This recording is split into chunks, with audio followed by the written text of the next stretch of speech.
I want to draw you back again a little bit now to what we were discussing before, in the sense of, you obviously you prefer a more centralized approach to being a CEO of a MAT, and can you give us some views on why you believe that is the case? Why you think it's important? Yes, so I suppose if we think about a multi-academy trust as being lots and lots of business units with a central holding structure, if you like. So if we think of this in a business way, what we can see is that in those small units, and some of those are very, very small, the skills, knowledge and capacity to do expert activities is very limited, because pretty much everybody in those schools is a generalist. And you do occasionally find people who are phenomenally talented in certain areas. Now, I know, for example, one of my school business managers is a qualified accountant, and I would have her in my central team at the drop of a hat. So, it's not like there's no expertise out in our schools, but by its very nature, what schools have been able to afford in those very small business unit structures tends to be generalists in both school leadership terms and in business management and operational support terms. And the smaller the school, the harder it is to be able to afford the level of expertise that you would want. So I often think about whether or not you would want generalists, sort of unqualified people in a generalist capacity teaching children, or whether you would want unqualified generalists being your doctor, but because they have a passing engagement with medicine. I just don't think that that's true, but I don't think that yet education places sufficient professional value on non-teaching expertise. And the effect of that is that you often see schools who have teachers and the other people who do the other stuff, and to a varying, sometimes slightly haphazard quality standard. Sometimes brilliant, sometimes not so good. And even then, you tend to have people in those generalist roles who have a preferred area that they focus on. So they probably prefer the HR and recruitment side over the finance side, or they may prefer the site development side, or they may be good at contracts, but they tend not to be good at all of those things. Now that creates a number of problems for me. Creates consistency issues, creates corporate risk, because if I happen to have people who are less good, let's say, at the finances, that perhaps opens up issues, or less good at the HR stuff, I can end up with industrial relations issues, recruitment issues, state safeguarding issues sometimes. So if my role as chief executive is to be the guardian of strategy and risk, which is essentially what it is, financial and other risk, I have to be really clear about how that risk is being effectively managed at local level. And in those very small micro business units, it's hard to have genuine expertise. A large secondary school, 2,000 kids, for example, you have some ability to get some expertise, but you still remain very person dependent. Yep. So what I think in a trust of the size that mine is that it's our responsibility really to look at how we professionalize all of our professions, whether that's HR, finance, estates management, or information and communications tech. And indeed also the development of teachers, the development of curriculum, which is a highly professional area, the development of schools' data and how we get insight, what the quality standards are that we want to work to for governance, and so on and so forth. Because ultimately, as the CEO and as accounting officer, the buck stops with me when things go wrong. I'm the person who's out there talking with the regional schools commissioner, with the ESFA, advocating on behalf of the organisation. So it's critical in the end that our accountability structures are such that we can know which levers we need to pull to achieve what ends, and that we pull them in the right kind of way. And so those accountability structures which sit underneath our strategy are fundamental to our ability to run our organisation well. So that's why I tend more towards the standardisation end. I think the problem that you have with a trust like Astrea, which is very young still, is that these questions have never been raised. Yeah. So we're going from an entirely distributed kind of set of 29 different little islands through to a kind of strategic leadership and a relationship-driven change program to move us all towards alignment across the full range of disciplines that I've described. And some are easier than others in the end. Finance and HR, and to some extent IT are easier than things like curriculum alignment, but I can have strong views on that. Do you know, I totally empathise as well with that sort of approach, because, you know, I've been into a number of schools, and not one school is normally, you know, there is no symmetry in some ways, because, you know, what one school you go into and the head, you're basically you're asking this head to be good at everything normally, and unfortunately, no matter how confident we all are, we're never really great at everything. I'd like to think so, but we're not. There's this idea in a school that not only are we asking school leaders to do everything, but we're expecting them to be expert in everything. And with the best will in the world, we only know what we know, don't we? And we have to know where our blind spots are. And one of the phrases that I use with my leadership team, with my central function, with my school leaders, is we've got to get away from this idea of the best that we know and move towards the idea of the best that there is. Yeah. And so that takes the onus away from individuals to be expert on everything, and to know that out there's other information that can shape our perspectives. But if you take something like IT, if it's vested in the best that one individual knows, who happens to be your network manager in a school, the decisions that they may make may be completely counter to things that make corporate sense. So an example I had of that last year was a whole load of new servers were bought for a number of our schools at a time when essentially the trust's trying to move towards cloud-based solutions. So we've spent all this money over here creating something from a network perspective, which doesn't align and do what we want over here from a corporate point of view. And it's reinforced the fact that we can't extract the data that we need at a school's level. Excuse me, I need to just turn my beeping Outlook off. Bear with me 1 second. This is the joy of Teams, isn't it? There we go. I've just turned that off. Yeah, so I do see that if we don't have an organising strategy, we can end up making quite costly local decisions that run at odds with one another. And then we end up spending a lot of money creating layers in the centre that allow us to extract data and allow us to extract insight, which if we just had more of a kind of collective view in the first place, we wouldn't have wasted our time fiddling around with coming up with a good enough but a substandard in the end solution. So there's lots in this idea of moving away from the best that we know, the best ideas that we can individually muster, towards the best that there is for us as a collective, and the best that there is in terms of the knowledge that there is out there as well. Yeah, amazing. And in fact, in some ways, you know, that's what, you know, we talk about with companies, you know, have a single vision, have a number of strategies which sit underneath that vision, but everybody needs to understand the direction that everyone's going in to make sure that you're making the right decisions.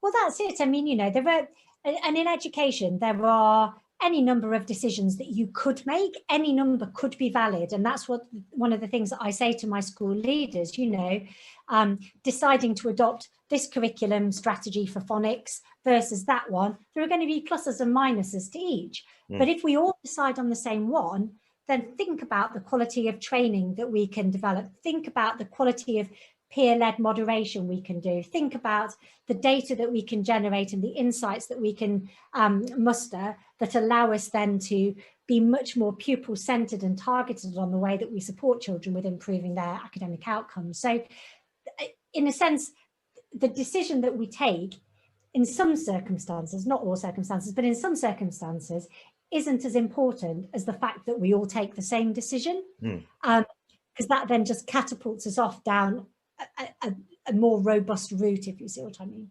Yeah, no, absolutely. And will you get to the, so obviously a big chunk of the audience is in the edtech industry. Do you think or do you already, do you make procurement choices now more centrally? Is that where you're going to get to, or is that where you are at the moment? So that's where we're moving towards. I would urge your audience not to overestimate the skills and knowledge in the sector. There are, as I'm sure everybody knows, some fantastic people in our sector, really super knowledgeable, highly credible people who could make their career in any sector.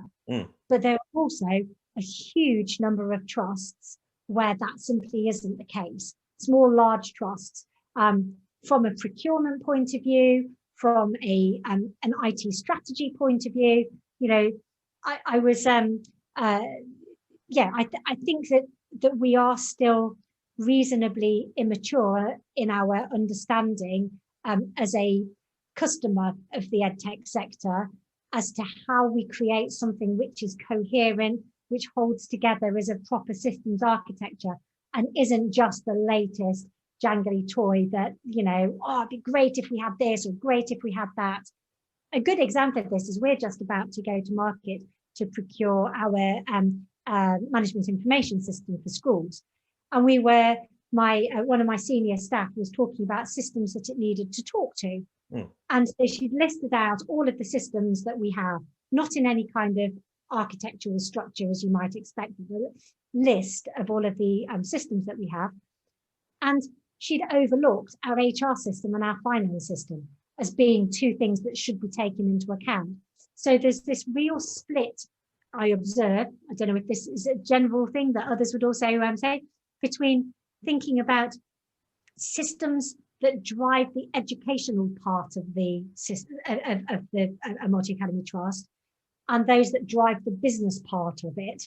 And the way in which those two things are conceived of as a whole organizational architecture, rather than this is what schools need, this is what the centre needs, we'll have to find some way of extracting data from here and extracting it from there and kind of integrating it in some kind of way. So I do feel that that's a real gap in our armoury at the moment. We just don't think in that trust-wide corporate information systems and insight kind of way. It's very much education on the one hand, business systems on the other. Yeah, it's interesting. And so do you find that even edtech businesses then don't, because in some ways you sort of, you want, if you're going to work with an edtech company, you want them to ask the questions and get to the point where they can help support your holistic approach, wherever your holistic approach is. And that might be to inform it. So it might be just a case of going, do you know what, let's just help you inform your holistic approach. You don't necessarily have to buy from us. Because one thing obviously I hate is salespeople just come in and just go, right, this is what you need. There you go.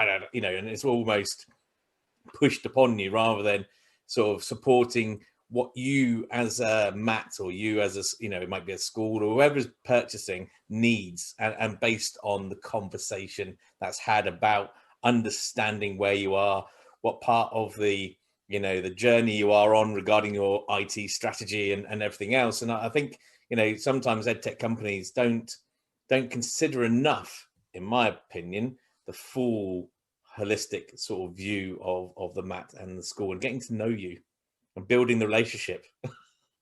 Well, I certainly think that's true. I mean, I suppose if we think back to the origins, and I'm going to, describe it as, IT use, system use in schools. When we think back to single standalone schools, probably the business manager would, you probably would use Excel to keep some of your personnel records. You probably might use Sage or something like that for your finances. And that would have no bearing whatsoever on SIMS or whatever the management information system was that you'd bought to manage very transactional, really recording of pupil attendance and pupil grades, and maybe managing your timetable. Maybe you've got a different bit of timetabling software. And in the sector, there's always been this idea that when there's a new thing that you need, safeguarding software, for example, you'll go and buy that. Or if you want to do something for the risk management of trips, you'll go and buy something for that, and then load it up onto your computer, and then you've got the software that you need. So if we think that back to the sort of the origins of what has now evolved into, you know, ERPs really, or should be ERPs for multi-academy trusts. Yeah. The origin story is very different from what the art of the possible is now. And certainly, I don't believe that schools or school leadership are particularly smart, or historically have been particularly smart in understanding that their schools-based management information systems are about informing decision making. They've been more about recording and reporting.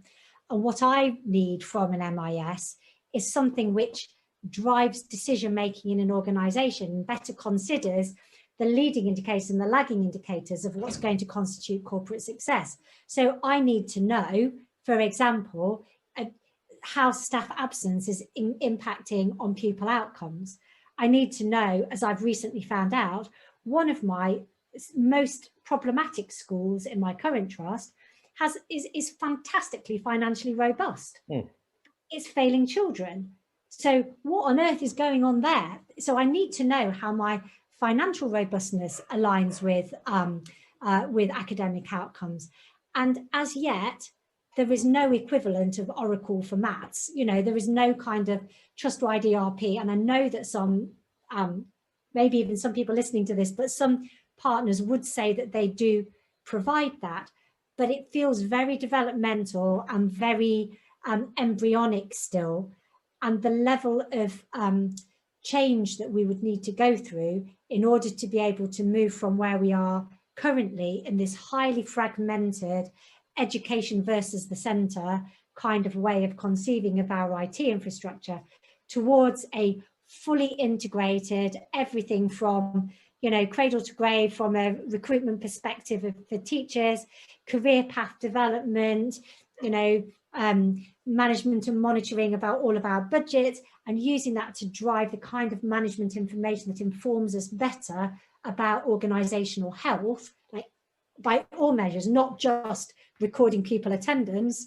We are a million miles in the sector away from having an offer, a solution that would enable us to do all of those things. So I feel there's a big gap in the market at the moment. It's a deep frustration to me being in the market for procuring that at the moment, that there isn't a single offer. And the effect of that is that you see right thinking trusts expending an awful lot of time and energy developing their own ability to mine their data, which is not optimal, let's say. Could be better. We're doing our very best with it, and we have some great people doing that work actually, but it just doesn't feel, it still has a huge amount of manual data entry, rekeying, drawing from here, putting into a spreadsheet, uploading to there, kind of to it, which doesn't really make sense to me. I'm 100% agree with you. You know, and I love the way that you use the word, you know, the art of the possible, because I think, you know, that is where I think everyone's missing a point. And actually, I think it's from both sides. I think it's the EdTech companies, but also a little bit from education not pushing enough on the EdTech industry, because, you know, the EdTech industry should be going, look, you know, there's loads of technology out there now, and technology which is not being used, you know, being used efficiently. And I'm 100% with you. You know, ultimately, the EdTech companies should be coming to the mats or into schools and saying, look, you know, let's talk about the art of the possible. You know, let's try and work out what are the key things you need to understand, and let's even look at some of the things that might not even imagine you can get out of tech. You know, and it's a little bit like, you know, unconscious bias. You know, is there a way that machine learning? And I'm not saying it is possible, but at least let's broach it. Let's try and find out. And I think, you know, if you can get to the point where, you know, unconscious bias can be dealt with through machine learning, which I think it probably could, then that's a great thing to try and solve, because it's no one's fault. It's just something we need to deal with.